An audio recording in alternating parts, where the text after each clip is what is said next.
Organizações criminosas podem dominar territórios por décadas, movimentar bilhões de dólares e desafiar governos inteiros, mas, por maiores que pareçam, nenhuma delas permaneceu intocável para sempre. O cartel de Sinaloa foi um dos maiores exemplos disso. Liderado por El Chapo, o grupo construiu uma rede internacional de tráfico que atravessou fronteiras, resistiu a prisões e até sobreviveu a fugas cinematográficas. Ainda assim, uma longa caçada internacional acabou levando à captura definitiva de seu líder. Mas, antes de entender o desfecho desse cartel, veja agora a história do Cartel de Medellín, a organização que mudou para sempre o narcotráfico internacional e abriu caminho para o surgimento dos grandes cartéis que vieram depois.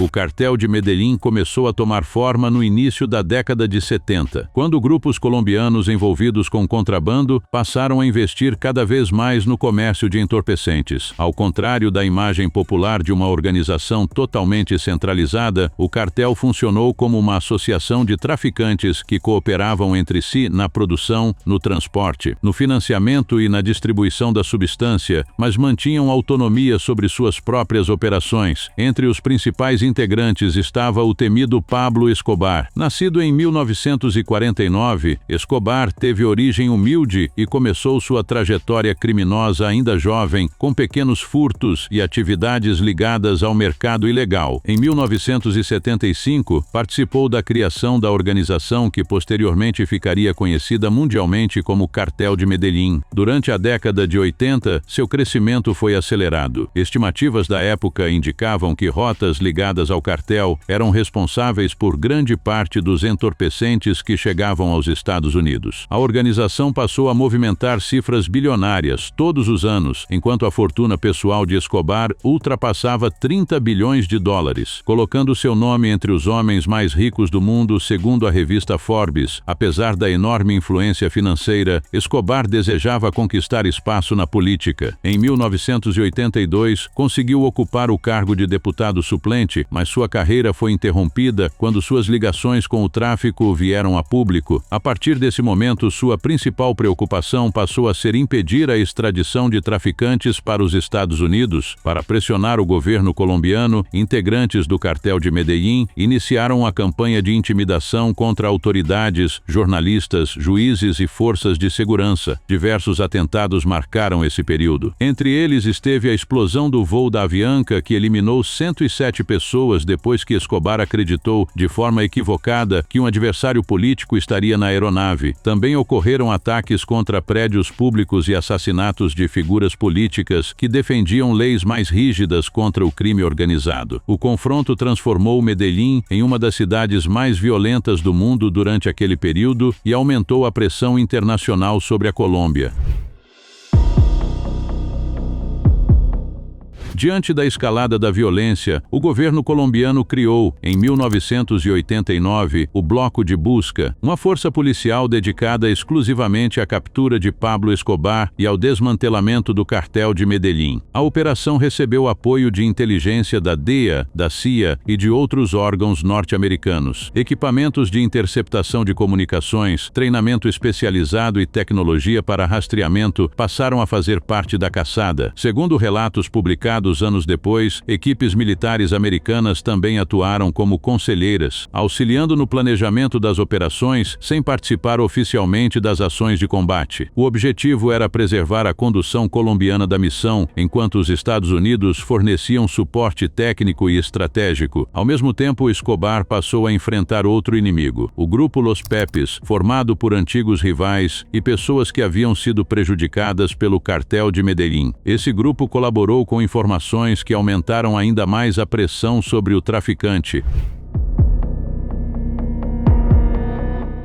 Em junho de 1991, cercado por operações policiais e militares, Escobar aceitou negociar sua rendição. O acordo permitiu que ele cumprisse pena em uma prisão construída conforme suas próprias exigências. Conhecida como La Catedral, a unidade possuía acomodações muito diferentes de um presídio convencional. O local contava com áreas de lazer, campo de futebol e outras estruturas que garantiam conforto ao traficante, permitindo que ele continuasse mantendo contato contato com integrantes de sua organização. A situação mudou em julho de 1992, quando o governo decidiu transferi-lo para uma prisão comum. Antes da mudança acontecer, Escobar conseguiu fugir e desapareceu novamente. Durante os 16 meses seguintes, permaneceu escondido na região metropolitana de Medellín. Sem o mesmo poder financeiro de anos anteriores e cada vez mais isolado, passou a depender de poucos aliados enquanto era monitorado constantemente pelas forças de segurança.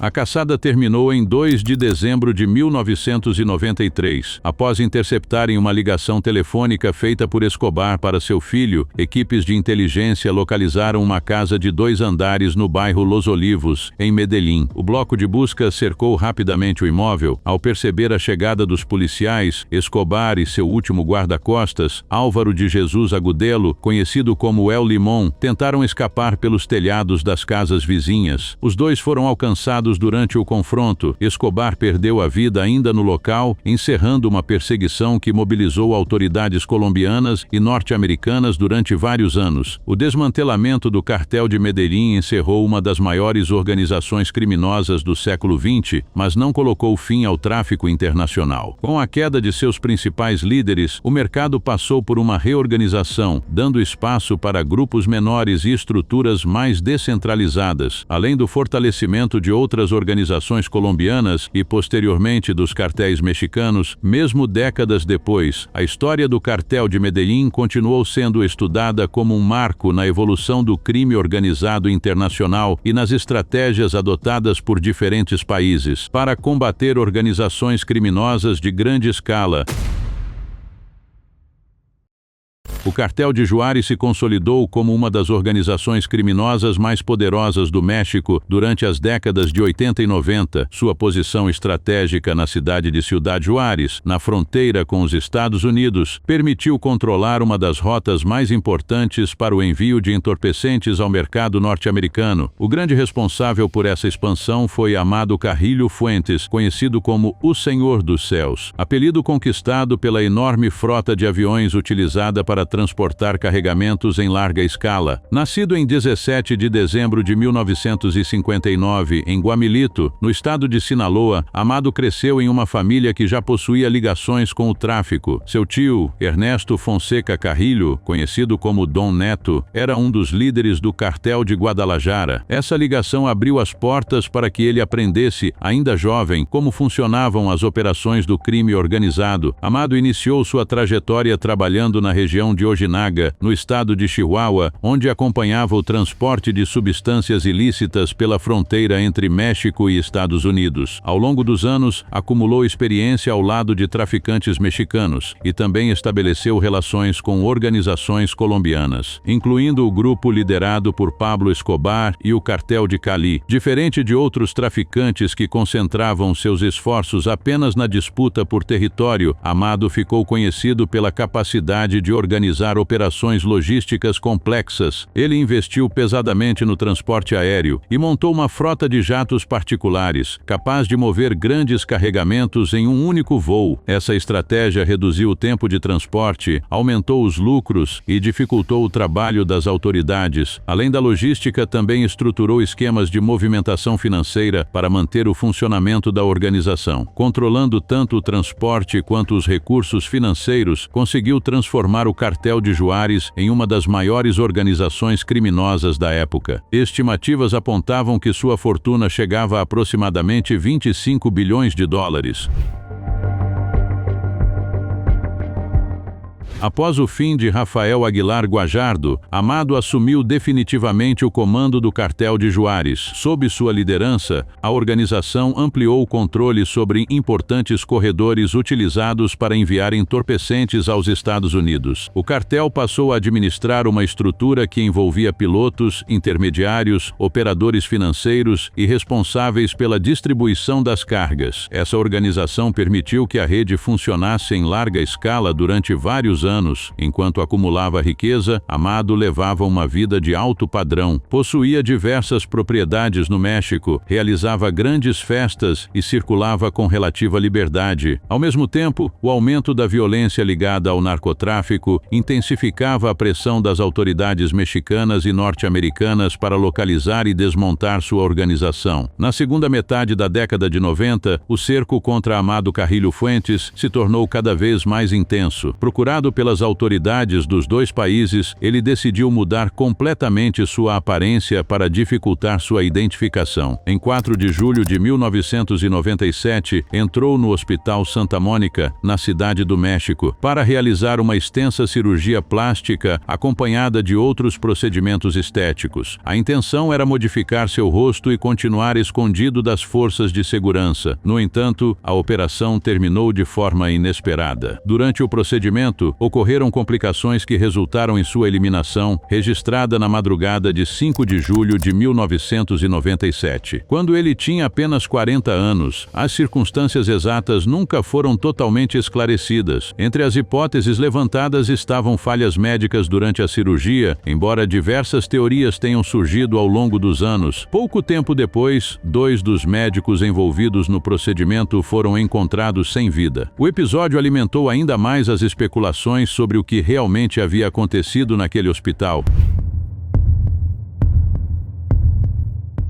O fim de Amado representou o maior golpe já sofrido pelo cartel de Juárez. Sem sua principal liderança, a organização perdeu capacidade de coordenação e iniciou um processo de fragmentação. Grupos rivais aproveitaram a oportunidade para disputar os corredores de tráfico que antes estavam sob controle do cartel. O cartel de Tijuana intensificou sua ofensiva, enquanto confrontos entre diferentes organizações aumentaram na região de Ciudad Juárez. Ao mesmo tempo, as autoridades ampliaram as operações contra o patrimônio da organização. Imóveis, depósitos e contas bancárias atribuídos ao grupo foram confiscados, causando um prejuízo estimado em bilhões de dólares. A perseguição também alcançou integrantes da família de Amado. Em 2009, seu filho, Vicente Carrillo Leiva, foi preso durante as investigações conduzidas pelas autoridades mexicanas. Mesmo continuando ativo após o fim de Amado Carrillo Fuentes, o cartel de Juárez nunca recuperou o mesmo nível de influência. A perda de liderança abriu espaço para outras organizações ampliarem sua presença na região. Em 2018, o cartel já havia perdido boa parte do poder que exercia em Ciudad Juárez. Nos anos seguintes, a facção La Línea passou a representar sua principal força na cidade, enquanto Los Salazar, ligados ao cartel de Sinaloa, conquistaram uma presença significativa na região. O cartel Jalisco Nova Geração também tentou expandir sua atuação por meio do chamado Cartel Nuevo Juárez, mas não conseguiu superar a influência exercida por La Línea e pelos grupos ligados ao cartel de Sinaloa. A trajetória do cartel de Juárez mostrou como uma organização que dominou uma das principais rotas do narcotráfico internacional perdeu força após a queda de seu principal líder. O grupo continuou existindo, mas nunca voltou a exercer o mesmo controle que havia alcançado durante o período em que Amado Carrillo Fuentes comandava suas operações.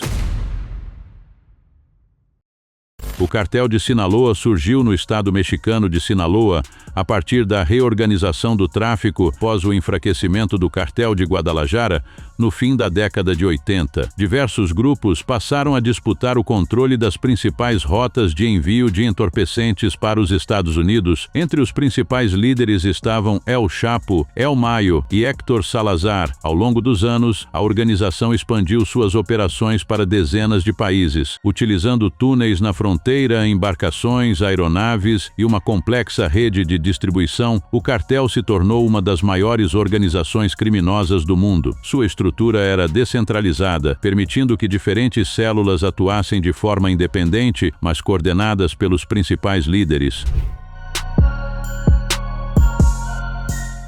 Joaquim Guzmán iniciou sua trajetória no tráfico ainda jovem e ganhou experiência trabalhando para outras organizações antes de assumir posição de destaque no cartel de Sinaloa. Com habilidade para organizar rotas de transporte e negociar alianças, tornou-se um dos nomes mais influentes do narcotráfico mexicano. Durante os anos 90 e 2000, o cartel de Sinaloa ampliou sua influência sobre importantes corredores de tráfico entre México e Estados Unidos, ao mesmo tempo travou disputas contra organizações rivais pelo controle dessas rotas. Enquanto outros cartéis perderam força com prisões e execuções de seus líderes, Sinaloa conseguiu manter sua estrutura funcionando graças ao modelo descentralizado adotado pela organização. Em 1993, El Chapo foi preso na Guatemala e extraditado para o México. Condenado, permaneceu vários anos na prisão. Em janeiro de 2001, porém, conseguiu escapar do presídio de segurança máxima de Puente Grande. A fuga marcou o início de uma nova fase para o cartel de Sinaloa. Durante os anos seguintes, a organização expandiu ainda mais sua atuação internacional. Investigações apontaram que o cartel operava em diversos continentes e mantinha redes de distribuição capazes de movimentar grandes quantidades de substâncias ilícitas. Esse crescimento fez com que Joaquim Guzmán passasse a figurar entre os criminosos mais procurados do mundo.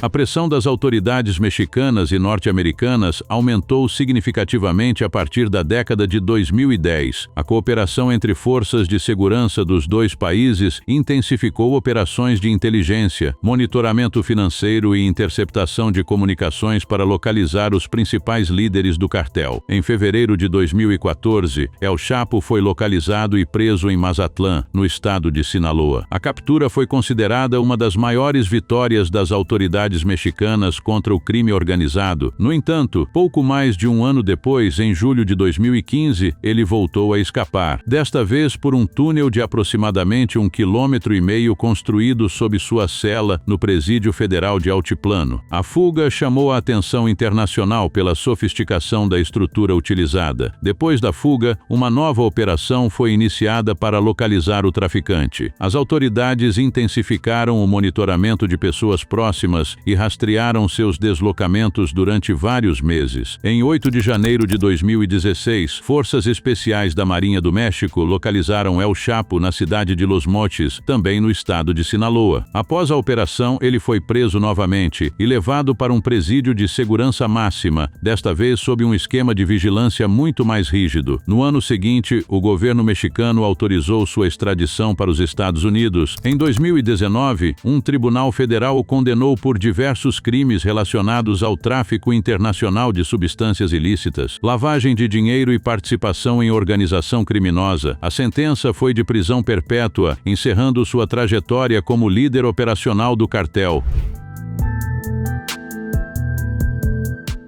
Mesmo com a prisão definitiva de Joaquim Guzmán, o cartel de Sinaloa não foi desmantelado. Sua estrutura descentralizada permitiu que outros líderes assumissem diferentes áreas da organização. El Mayo permaneceu durante anos como uma das principais lideranças, enquanto os filhos de El Chapo, conhecidos como Los Chapitos, passaram a exercer grande influência sobre parte das operações. A captura de El Chapo representou um dos maiores golpes contra o cartel de Sinaloa, mas não encerrou suas atividades. A organização continuou atuando em diferentes regiões e disputando território com grupos rivais. Ainda assim, a longa perseguição, as sucessivas prisões e a condenação de seu líder marcaram um dos capítulos mais importantes da luta das autoridades contra o narcotráfico internacional. Não esqueça de se inscrever para assistir mais vídeos como esse.